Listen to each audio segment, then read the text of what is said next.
noite, pessoal. Eu sou o Lucas, eu tô aqui com a professora Suzy e a gente está gravando mais uma aula em debate. Como já é de costume, a gente vem aqui nesse espaço para dialogar com vocês sobre alguns conteúdos que são complementares ou aprofundar algumas questões que vocês trouxeram durante a aula e a gente não teve tempo de comentar, de responder para vocês. Eu queria começar conversando com a professora Suzy justamente a respeito, a partir da questão que você colocou para a gente durante a nossa aula de hoje, que é sobre como que as políticas educacionais, as políticas públicas, elas afetam, interferem em como que o professor ele vai ensinar arte, em como que vai se constituir o ensino de arte. E aí eu queria começar fazendo alguns comentários, tecendo alguns comentários a respeito das políticas educacionais que são mais recentes, sobre a BNCC, a reforma do ensino médio, como que isso afeta o ensino de arte. Se a gente pegar a Base Nacional Comum Curricular, a gente vê que o ensino da arte ele vai estar bem voltado para que o aluno coloque as mãos no conhecimento, ele pratique, ele explore, ele confeccione. Então, eu acredito que nesse sentido, se o professor pensar que o aluno vai ter que colocar em prática aquele conhecimento que não é só teórico, mas também é prático, das suas emoções, como que ele pode externar isso, como que ele pode se expressar de forma saudável, eu acredito que é um ganho, uma questão positiva da gente pensar. Essa política educacional que faz o aluno ir até o conhecimento e expressar esse conhecimento é muito satisfatório. E essa influência das políticas, ela é ampla. Então, nós temos aí a elaboração desses documentos, nós temos como o Estado investe em cada município, em cada estado, proporcionando lugares, formas com que os professores podem elaborar, explanar esses conteúdos, levar esses alunos a lugares. Então, é muito amplo essas questões em que a política permeia o ensino e a aprendizagem, principalmente no ensino de artes. Sim. A gente sabe que a BNCC, ela, ainda está em construção para o ensino médio, existe uma série de debates e controvérsias a respeito de, algumas pessoas que são mais favoráveis às mudanças, outros que não são tão favoráveis, mas eu acho que a gente tem que sempre deixar em mente que algumas transformações, algumas mudanças que parecem talvez um pouco simples demais, de coisa de trocar uma nomenclatura, isso interfere muito em como que isso vai se efetivar na prática, E aí a gente tem algumas transformações que, pelo menos para mim, enquanto professor de arte, me preocupa. Primeiro, a gente tem uma dissolução da arte dentro de um campo maior, que é o campo das linguagens. Você acaba tirando o peso disciplinar da arte, que a gente sabe que foi conquistada assim, a duras causas, e é uma conquista relativamente recente. No nosso histórico, se vocês podem pegar a nossa última aula em debate da semana passada, eu fiz um histórico, teci um histórico mais ou menos do contexto do ensino de arte. A gente sabe que a institucionalização dele é muito recente, a forma com que ele foi tratado como uma disciplina ainda é mais recente ainda. O ensino de arte durante muito tempo era tratado como educação artística, então ele era uma atividade que estava presente dentro das escolas, ele não era necessariamente uma disciplina, tanto que eu tenho quase certeza que vocês, se tiveram uma disciplina de educação artística, vocês não tinham nota nessa disciplina, a arte era mais tratada como uma atividade, não propriamente como um campo de conhecimento, um campo de estudos. E isso me preocupa muito quando a gente volta, a gente perde essa nomenclatura, a afirmação da arte como um campo disciplinar. Ao mesmo tempo, me preocupa a relação da formação polivalente dos professores para atuar no campo do ensino de arte. Eu sempre faço um comentário assim, se a gente trocasse as temáticas que estão propostas para o ensino de arte, que são extremamente amplas. A gente está falando aqui uma formação em artes visuais, mas o professor que é formado em artes cênicas, em música, em dança, também pode atuar na docência em arte. E são formações específicas, cada um tem uma área específica de atuação. Não é a mesma coisa. Eu sempre dou o exemplo de a gente pensar o professor de matemática, o professor de química ou o professor de física. Se a gente condensasse, falasse, trocasse a relação da arte para essas disciplinas do campo das exatas e construísse, então, uma única disciplina e dissesse para o professor, olha, agora você vai ter que ter uma formação polivalente e você vai ter que ensinar, então, matemática, química, física. A gente tira o estatuto dessas disciplinas e elas passam a ser tratadas como temáticas, como que isso não iria ter uma repercussão extremamente negativa e como que isso acaba sendo tratado de forma natural quando a gente pensa em arte, né? Uma outra questão interessante para a gente discutir, professora, é justamente a respeito da formação desses alunos, né? A gente sabe da dificuldade que a gente tem no Brasil de ter espaços artísticos, de ter financiamento, fomento, tanto para museus, galerias, espetáculos, de modo geral. Não se tem uma valorização, não se acredita que a cultura ela possa ter um retorno monetário, um retorno econômico, mas a gente sabe que acho que a cada R$1 que é investido em leis de incentivo à cultura se retorna R$3, R$4, né? Então existe um retorno, inclusive econômico, quando se investe em cultura.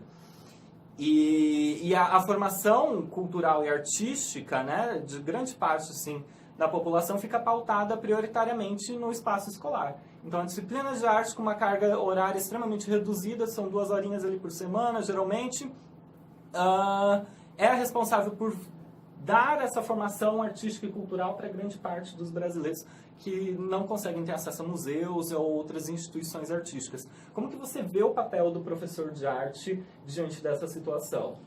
Nós temos 2 implicações da política, uma no campo mais estrito, que é a formulação desse currículo, ou seja, o que eu vou ensinar para esse meu aluno, como que eu vou passar o ensino de artes, como que eu vou avaliar esse aluno. Então, o currículo, de uma forma mais específica dentro das instituições, e para além da instituição, porque cobra-se muito, mas o professor tem que inovar, o professor tem que levar para museus, o professor tem que levar para o cinema, o professor tem que colocar esse aluno para agir, mas daí você vê que a escola não tem um espaço, não tem um ateliê, aquela cidade, ela não tem um museu, ela não tem um cinema, como muitos alunos nossos disseram no chat da aula de hoje. Então fica complicado, porque o Estado não investe naquele município, não investe naquela instituição, e aí o professor ele fica com um espaço muito diminuído ali para ele conseguir expor tudo aquilo que ele sabe, fazer esse aluno se envolver na disciplina, cativar esse aluno e fazer esse aluno entender a importância da disciplina. Então, é a política permeando novamente, tanto em nível mais estrito, né, da instituição, então o investimento da instituição e também a nível amplo. Então, como que o Estado proporciona que o professor trabalhe de forma mais ampla com esses alunos? Sim. Acho importante a gente ter em mente a necessidade de uma formação, então, de um repertório artístico, de uma formação sólida mesmo desse professor de arte, né? Para que ele consiga, dentro das condições possíveis, né, que a gente sabe que são das mais adversas, trabalhar e dentro daquele tempo mínimo que ele tem, formar artisticamente, formar culturalmente esses sujeitos. E a gente sabe da importância da formação artística.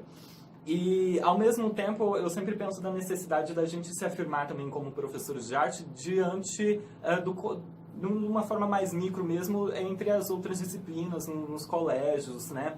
Geralmente, a disciplina de arte é vista como um passatempo, ela é tratada como aquele espaço de respiro entre as disciplinas mais sérias, né? Então, sempre que tem alguma festa comemorativa, Dia das Mães, Dia dos Pais, então, coloca o professor de arte, a aula dele não é importante, o tempo da aula dele não é importante, então a gente coloca o professor de arte para executar essas atividades, né?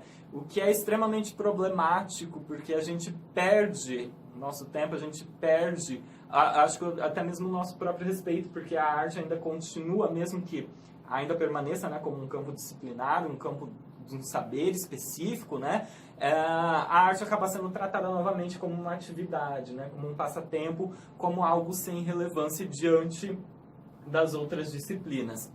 Eu acho muito importante a gente, como professores ou futuros professores de arte, a gente ter sempre isso em mente, da necessidade da gente conseguir construir e afirmar o nosso próprio campo diante das diversas adversidades, né? De um contexto mais amplo, político e, ao mesmo tempo, micropolítico, né?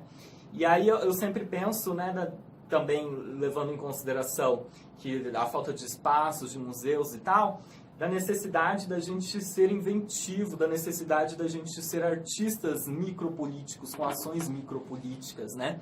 De conseguir, mesmo que minimamente, atingir aquele nosso espaço da nossa cidade. Nossa cidade pode ser pequena. A enquete, né? O levantamento que a gente fez com vocês, a gente pôde perceber que um número bem grande assim, de cidades, elas não possuem nem espaços expositivos, nem museus ou galerias, e o que dificulta imensamente assim, vocês visitarem esses espaços, estarem tendo contato com esses espaços, né? E então isso faz com que a gente, né, tenha que ter uma postura mais ativa, uma postura quase ativista mesmo, de, como artistas, produzir e inserir a nossa arte na nossa cidade, no nosso bairro, no nosso colégio, e fazer com que isso aconteça, mesmo que não se tenha um projeto maior, nacional, de fomento à cultura. A gente sabe que perdemos o Ministério da Cultura, né? Ele também foi dissolvido. Algumas cidades não possuem Secretaria de Cultura, o que é extremamente importante para afirmar essas práticas, fazer parcerias, né? Sempre pensando assim, um museu como uma escola aberta, as galerias, sempre proporciona muito conhecimento para a gente. Professor, eu acho que uma outra questão que eu gostaria que você comentasse, que alguns alunos também trouxe para a gente, foi relacionado a como que aquilo que nós podemos fazer, eu já comentei um pouco assim, mas aquilo que nós podemos pensar também como agentes dessas políticas públicas. Pensar não apenas como algo que está além do nosso poder, ou então que compete a outros sujeitos que não a nós mesmos, né? Não sei como que a gente pode se ver protagonista de um sistema que parece tão amplo e tão distante, como se a gente apenas recebesse isso e não participasse dessas decisões. Interessante. A gente pode falar no ciclo de políticas. Então, como que surgem as políticas públicas? Então, só retomando que políticas públicas são aqueles que o Estado se coloca em ação para defender ou garantir algum direito de nós, cidadãos, que colocamos, então, os governantes lá para nos representar. Como que isso acontece?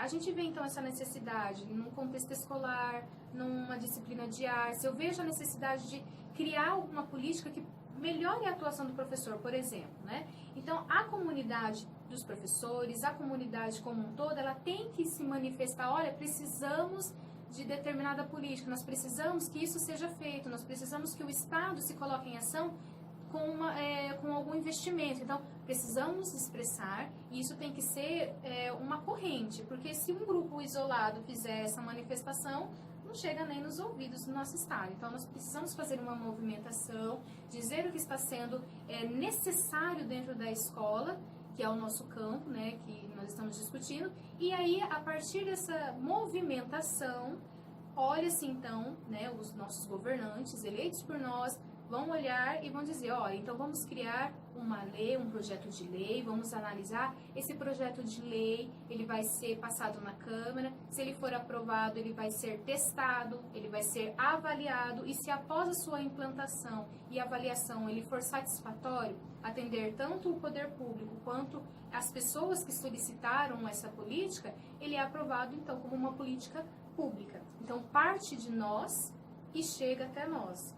Ao contrário de algumas políticas educacionais que muitas vezes é criada pelo governante sem a nossa intervenção, sem a nossa solicitação, sem a nossa opinião, é imposto de uma forma verticalizada e aí a gente tem que apenas aderir a essa política educacional. E como política pública surge do povo para o povo e é uma ação do Estado que garante ali, independente do governo, ele vai continuar. Então, nós precisamos sim, nós fazemos parte da criação das políticas públicas. Professora, está sendo um prazer imenso acompanhar as suas aulas, aprender mais sobre políticas educacionais, políticas públicas, é um exemplo para mim. Eu queria que você deixasse algum recado para os nossos alunos, então, a gente está pertinho de finalizar também a disciplina, não sei se queria deixar alguma mensagem, provavelmente essa seja a nossa única aula em debate da disciplina de políticas educacionais. E eu queria que você deixasse uma mensagem, então, para eles, para mim, para a gente fechar, então, essa nossa aula em debate de hoje. Com certeza. Eu trabalho muito com representações sociais. Então, o que a população, o que a comunidade enxerga de si, enxerga de um objeto. E nós precisamos ter esse trabalho constante de ver a nossa representação enquanto professores, a nossa representação de nós e a nossa representação de professores. Então, o que é ser professor? Como eu devo ser esse professor? Qual que é o ideal de professor que eu tenho? Qual que é o ideal de educação? Por que eu quero atuar nesta disciplina de artes? Qual que é o meu objetivo? Eu sempre tenho que ter isso muito em mente. E eu nunca posso perder essa vontade que o próprio artista tem de se expressar, de se manifestar, de ir à luta. E tenho que convencer os meus colegas de trabalho, os demais professores, de que o meu trabalho é tão importante quanto o dele. E chamar ele para uma luta conjunta, para então a gente efetivar as nossas políticas públicas que nós precisamos, tanto na área da educação que a gente não tem ainda. Políticas públicas, infelizmente, ainda não temos. Professora, muito obrigado. A gente se despede aqui. Pessoal, qualquer dúvida que vocês tiverem, vocês já sabem, né? O meu recado de sempre, me mandem, me escrevam lá no chat. Um beijo, pessoal, e tchau, tchau. Tchau, tchau.